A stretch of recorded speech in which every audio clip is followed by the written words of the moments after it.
నాయకత్వం లేదు. మనుషుల రక్తాలో కలుపును తాగితే ఈ కాలమైన వాడికి కిక్కు వస్తుంది.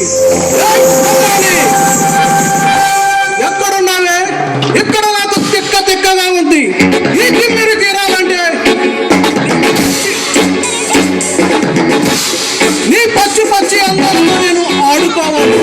రెచ్చిపోయి మాట నేను పాడుకోవాలి. పరుపు లాంటి నీ పరువాన్ని కరుపు ముక్కల కొరుకు తినాలి. రావే నా రంగుల రంగేణి.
ఆడు ఐసిడ్డా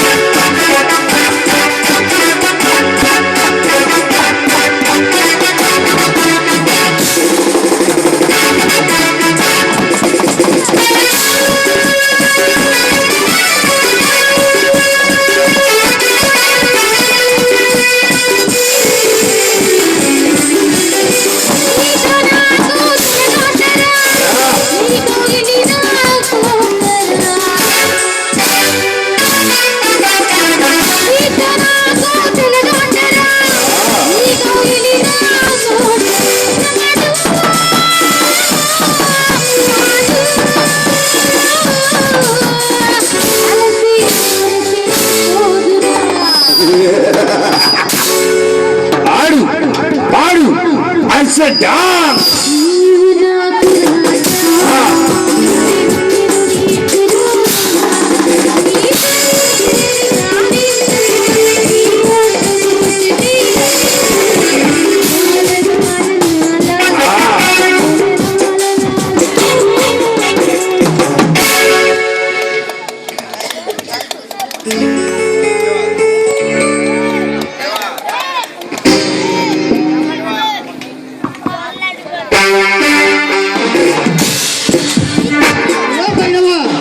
ఏమిటి మంచి కసి మీద ఉన్నట్టున్నా? ఇప్పుడే మిసమిసలాడే బొమ్మాలి అందాలతో ఆడుకున్నా. ఆ ఆనందంలోనే ఇప్పుడు విశేషాలు ఏమిటి?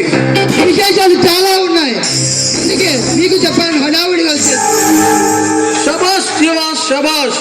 ఈ నగరంలో జరుగుతున్న నేరాలు ఎప్పటికప్పుడు నాకు తెలియజేస్తూ నాకు చాలా సహాయం చేస్తున్నావు. నీలాంటి మిత్రుడు దొరకటం నా అదృష్టం. అదృష్టం నీది కాదు, నాది. ఎక్కడో చిన్న చిల్లర దొంగతనాలు చేసిన నన్ను చేర చూశావు. ఈ సమాజంలో ఒక బిజినెస్ మ్యాన్ లేదు అవకాశాన్ని కల్పించావు. ఎన్ని జన్మలిచ్చినా నీ రుణం తీర్చుకోలేను మేడవా. అరే జీవా, మన మధ్య రుణాలేమిటి? పోలీస్ కాల్పుల్లో గాయపడి పారిపోతున్న నాకు నీ ఇంట్లో ఆశ్రయం ఇచ్చావు, డాక్టర్ని పిలిపించి నాకు వైద్యం చేయించావు. నా కంఠంలో ప్రాణం ఉన్నంత వరకు నీవే నా జిగ్రీ దోస్తు. నీతో ఒక ముఖ్యమైన విషయం చెప్పాలి. మన దొరబాబుకి త్వరలో మంత్రి పదవి ఇస్తారట. మంచిదేగా, మన ఓడొకడు మంత్రిగా ఉంటే మన దొంగ వ్యాపారాలు హాయిగా చేసుకోవచ్చు. అప్పుడు మనం ఎవడు అడ్డుకునే మగాడే ఉండడు. నువ్వు చెప్పింది కొంతవరకు నిజమే. ఈ సమాజంలో ఎవరినైనా నమ్మొచ్చు, కానీ ఒక్క రాజకీయ నాయకుడిని పోలీసులను అస్సలు నమ్మకూడదు. ఆ సంగతి నాకు తెలుసు.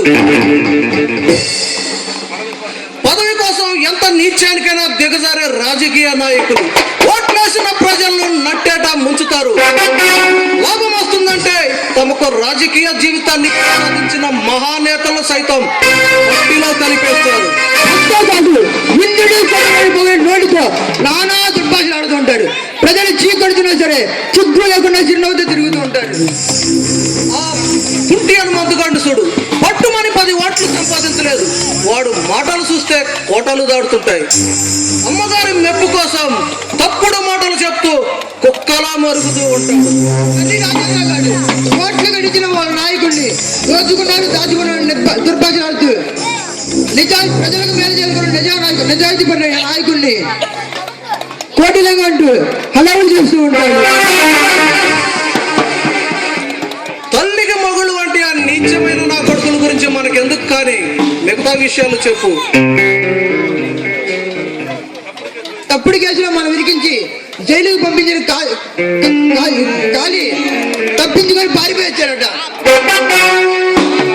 అలాగా అయితే వాడు మన మీదకి కయ్యానికి కాలు దూవుతాడు అన్నమాట. వస్తే వాడు తెస్తాడు, వదులుతుంది. వాడు నేరుగా మన మీదకి యుద్ధానికి వస్తే పర్వాలేదు, అది తెలివి చూపించి న్యాయస్థానాన్ని ఆశ్రయిస్తే మనం ఇరుక్కుపోతాం. కాటేస్తున్నారు కూడా పాముని కాల్చి పాడేస్తాం.